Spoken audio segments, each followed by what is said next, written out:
Question one, what do you think about Barack Obama being re-elected? Two, explain the last concept you covered in your pathophysiology book.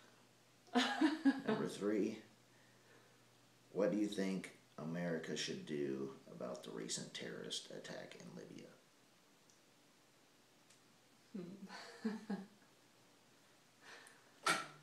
I might just explain the last thing I learned in my pathophysiology class. Okay, so I will describe to you the last concept I learned in my pathophysiology class. And that would be about the effects of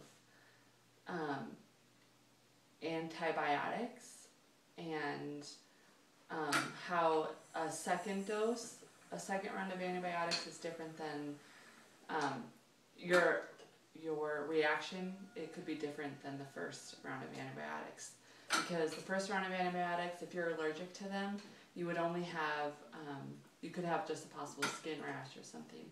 But whereas in the second round of antibiotics, you could go anaphylactic and go and have an anaphylactic reaction. And that is because when you have an IgE that is part of the allergen, it goes into an IgE goes into, and I don't even know what IgE stands for, can't tell you that. I do know that IgE is gets secreted from a plasma protein, and then the IgE goes into a mast cell, and the mast cell has granules in it that are called histamines, and histamines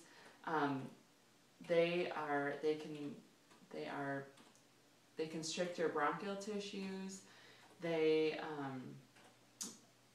cause vasodilation, and there was one other thing, but I can't remember what that is.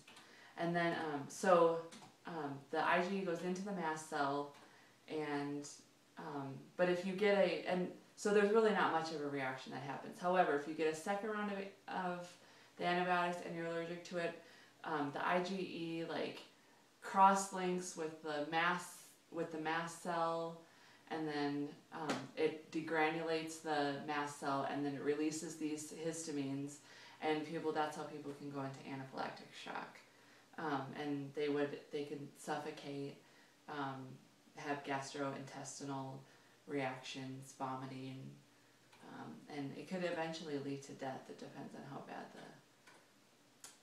the reaction is. So I just told you very, very briefly and about what happens if you are allergic to antibiotics, and how the first round may not be so reactive, but the second round can actually cause death. Thank you.